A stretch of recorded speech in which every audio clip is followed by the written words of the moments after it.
Bonjour à tous, bonsoir. Je m'appelle Clément Duport et donc je suis associé et cofondateur d'une petite structure qui s'appelle Animaneo, qui est spécialisée dans l'accompagnement de chantiers de transformation d'entreprise. On est beaucoup impliqué sur des sujets de transformation agile, plutôt à grande échelle. J'ai tendance à penser qu'on a une approche relativement peu méthodologique de l'agilité. On est très attaché au fondement de ce qu'on trouve dans le manifeste agile. Je ne sais pas si vous le connaissez bien, le manifeste agile, mais on parle peu de méthode, même pas du tout de méthode dans le manifeste agile. On parle de 4 valeurs et de 12 principes. Et dans ces 4 valeurs, il y a l'équipe, c'est la première valeur. Les anglo-saxons, ils sont très forts pour faire des phrases, des punchlines, et j'aime bien cette phrase-là.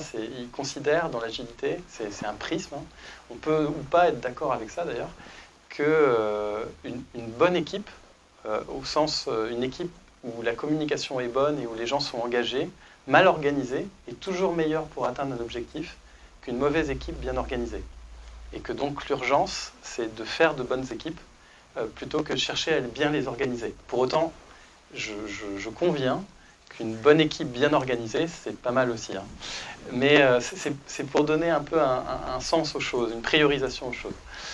Le deuxième principe de l'agilité, c'est l'application. Alors j'aime bien, comme on travaille beaucoup avec des structures qui ne sont pas que des systèmes d'information, on cherche à montrer que l'agilité, ça peut marcher à grande échelle et pour toutes les activités d'une entreprise, y compris le SI, mais pas que le SI.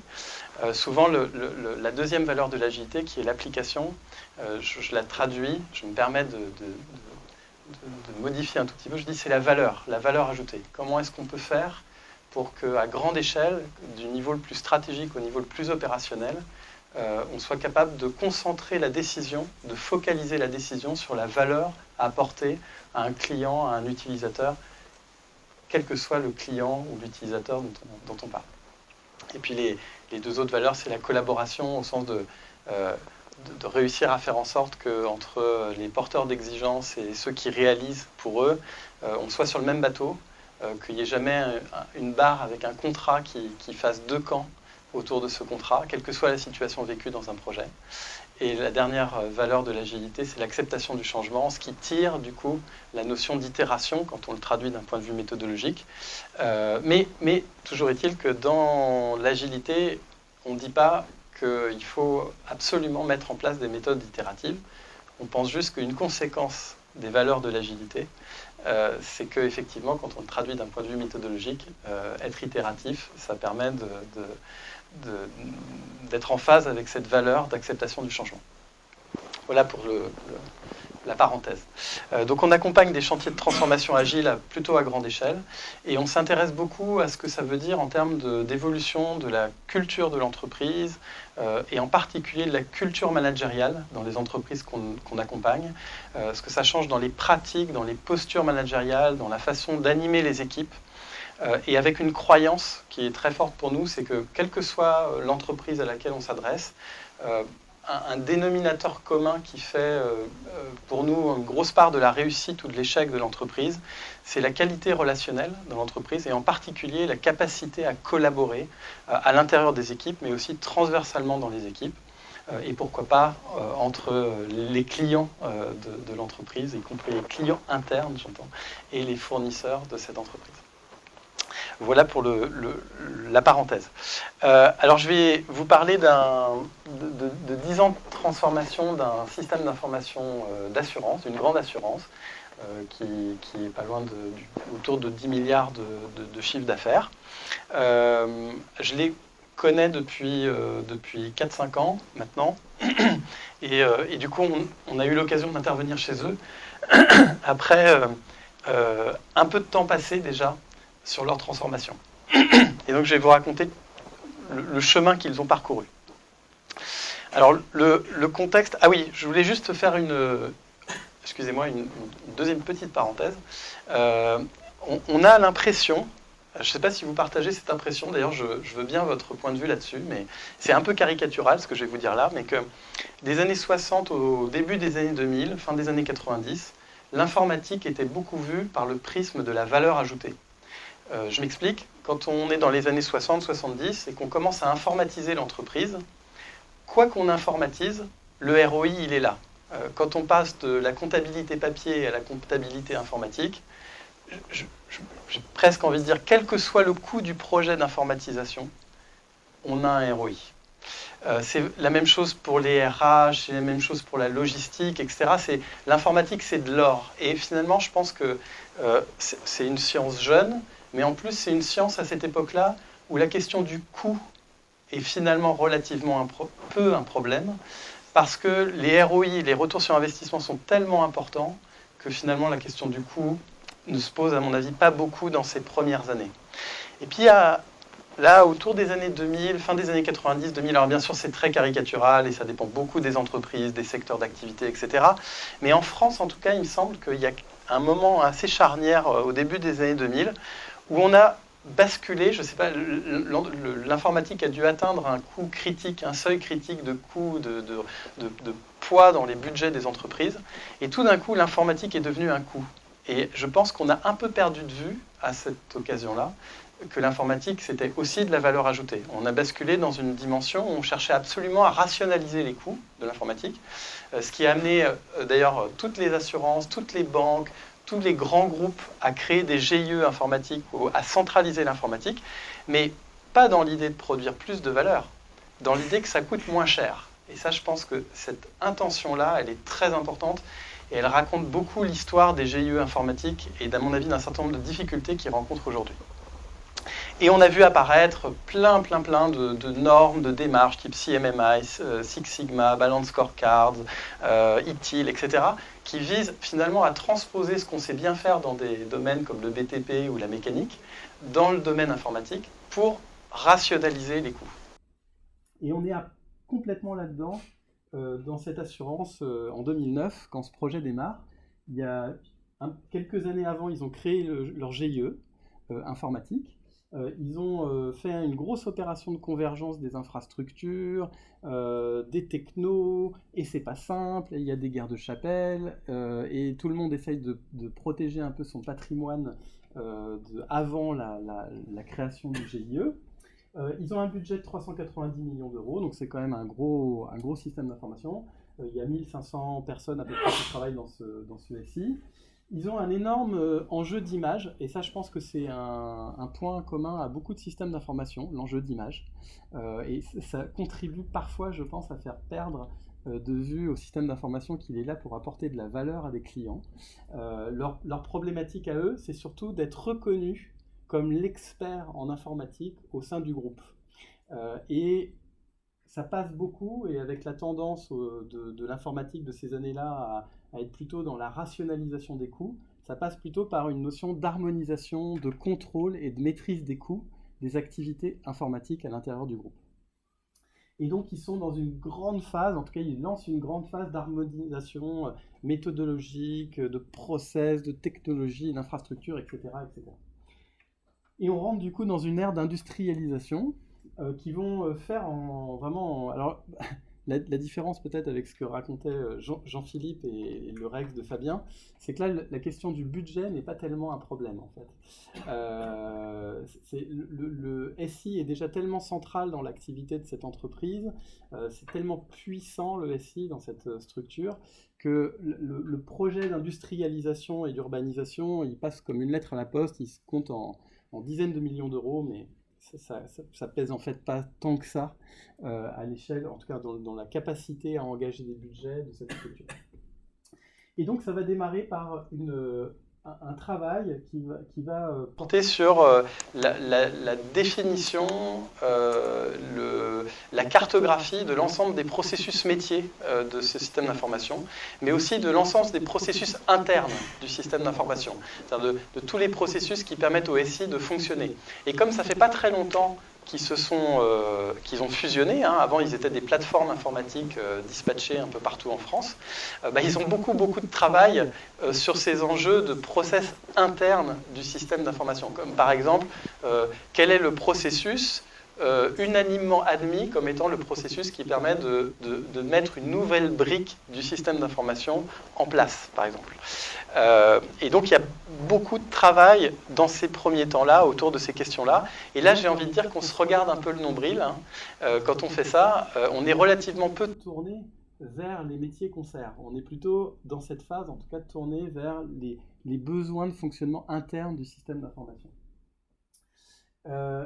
On va aussi travailler sur des aspects plus orientés métiers, du coup, sur des enjeux autour de la donnée. Alors je suis très sensible à ce que Jean-Philippe disait sur la question des référentiels tiers, donc qui a été un gros sujet chez eux pendant un petit moment, de s'entendre sur les ontologies. Qu'est-ce qu'on appelle alors, pas un client, mais voilà, qu'est-ce qu'on appelle un tiers, comment ça fonctionne chez nous globalement. Ils vont aussi essayer de dénouer le plat de spaghetti, donc à avoir une approche en strates du système d'information et d'essayer de travailler le découplage entre ces strates pour essayer de le rendre, alors en fait pas plus flexible, mais plus maîtrisable, c'est-à-dire plus prévisible. Leur enjeu à eux, c'est pas la flexibilité, et ça je pense que c'est très important, au moins dans ces phases-là, c'est de contrôler et d'harmoniser les pratiques partout, et c'est comme ça qu'ils voient l'enjeu de l'industrialisation est là. Il y a aussi beaucoup de travail qui est fait sur la gestion de portefeuille d'activités du système d'information.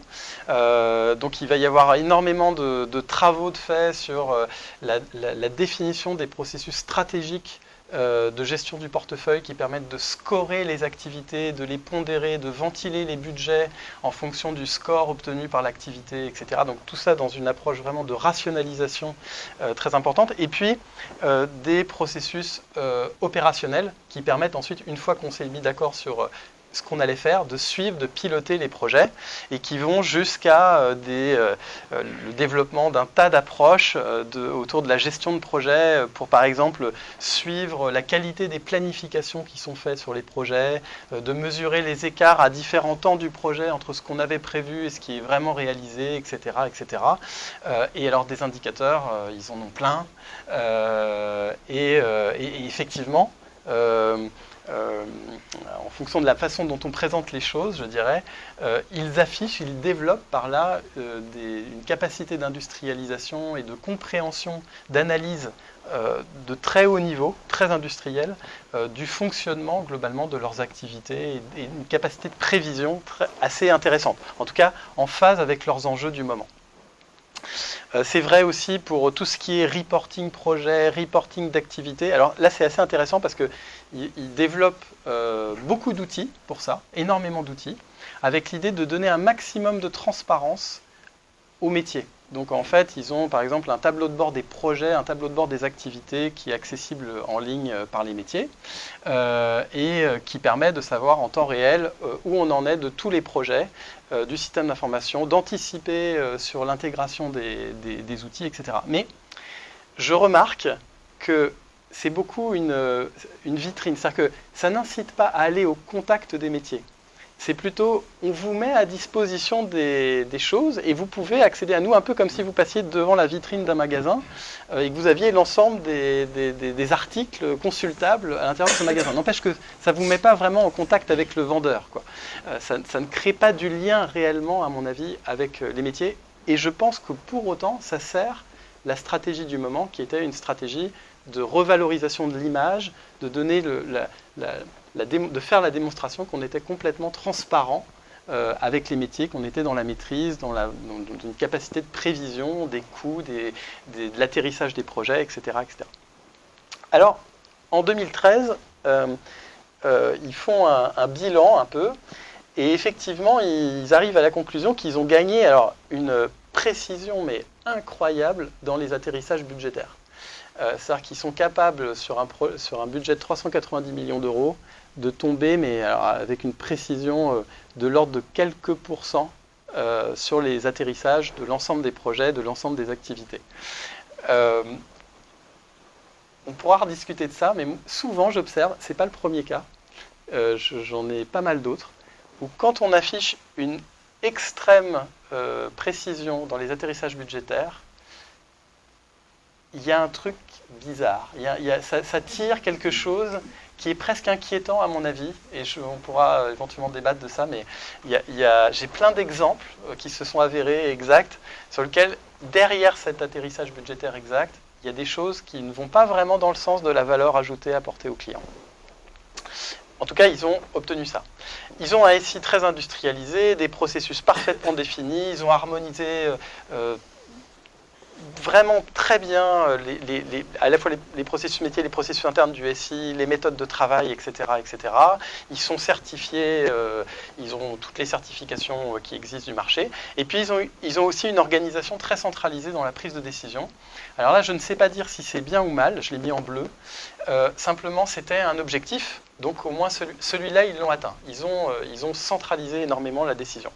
Alors par contre, ils ont un problème qui est perçu par les collaborateurs, qui remonte, on a fait des exercices de sondage à cette époque-là, qui remonte assez bien, c'est qu'il y a une complexité apparente du système d'information et des activités du système d'information qui est très grande.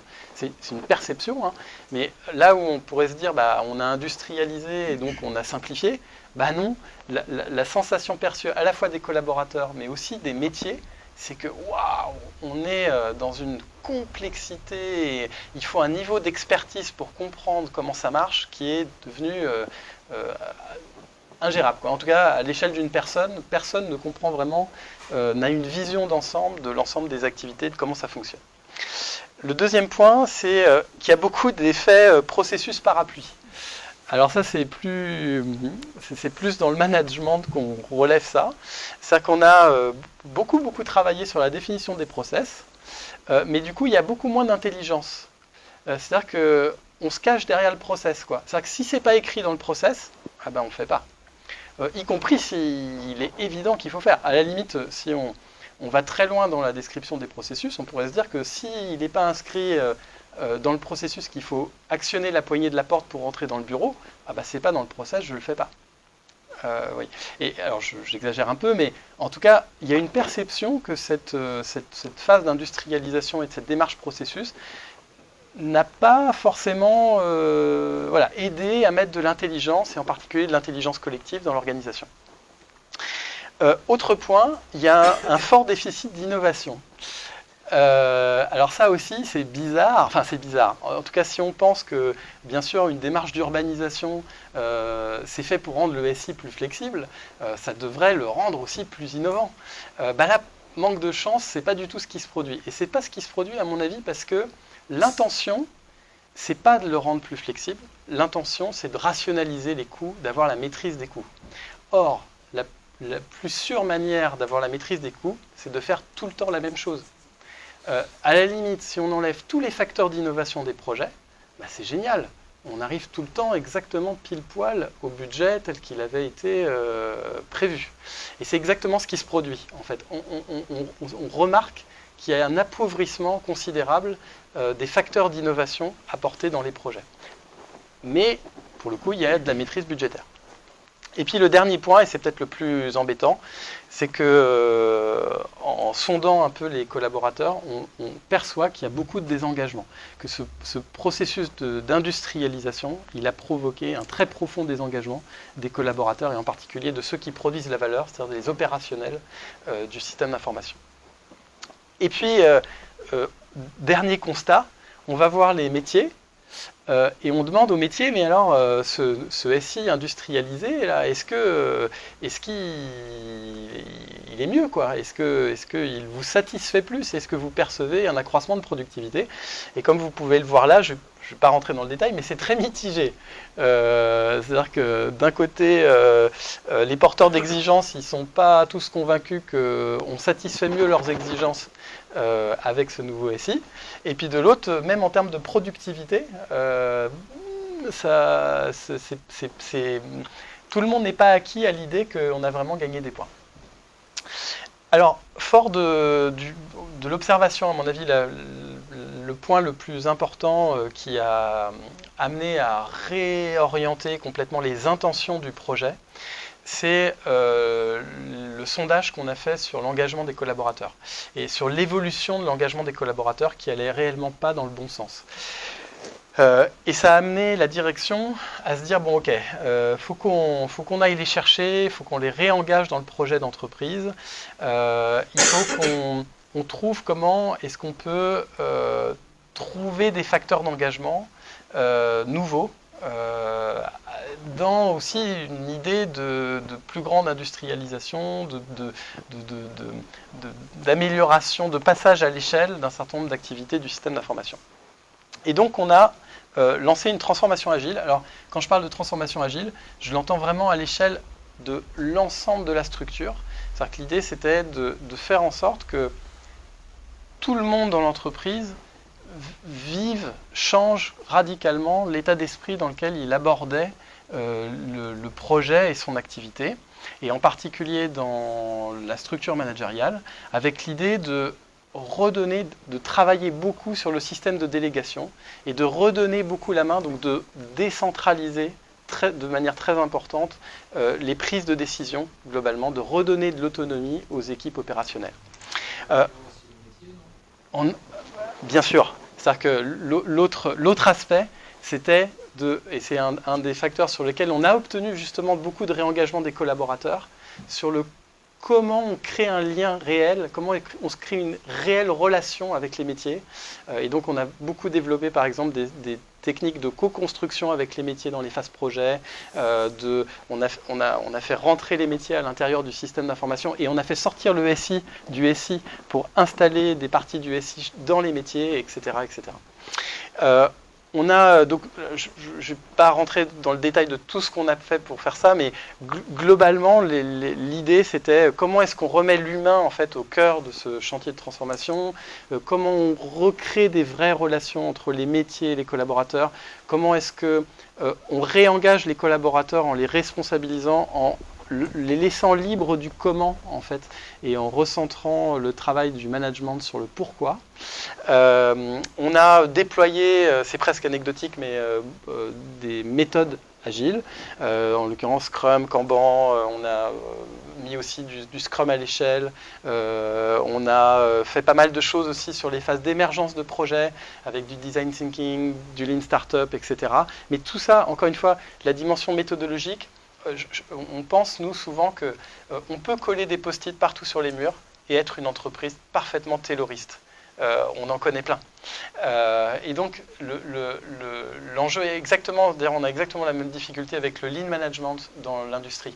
Le lean management, c'est dans la philosophie, dans l'état d'esprit dans lequel ça a été créé, c'est exactement l'inverse du taylorisme. C'est comment on peut mettre tous les cerveaux de l'entreprise à contribution de l'amélioration continue de l'ensemble des activités de l'entreprise. Et pourtant, quand on va chez un certain nombre de constructeurs, je pense par exemple à General Motors, ils en ont fait le comble du taylorisme. Et pour autant, ils appliquent toutes les approches méthodologiques du lean management. Ils sont juste passés au travers de l'état d'esprit.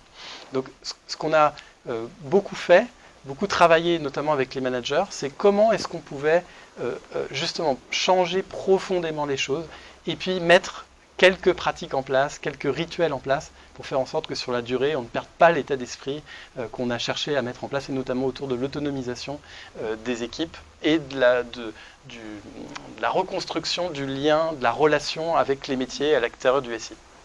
Je vais passer là-dessus. Alors, en synthèse, je dirais que le gros du travail qu'on a fait, je ne sais pas si vous connaissez cette BD, c'est une poule qui va voir un cochon et qui lui dit « Je voudrais bien monter un restaurant avec toi ». Et le cochon répond « Pourquoi pas, mais comment tu l'appellerais ?» Et le cochon répond la poule répond « J'appellerais ça des œufs et du jambon ».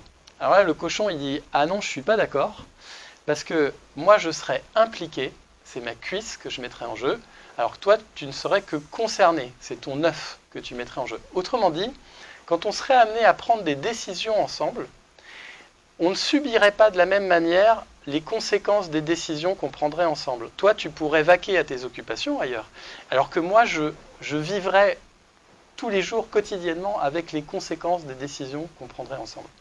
Et donc, ce qu'on a cherché à faire à très grande échelle dans cette structure, c'est à faire en sorte que seuls les cochons aient légitimité à prendre des décisions sur leur activité.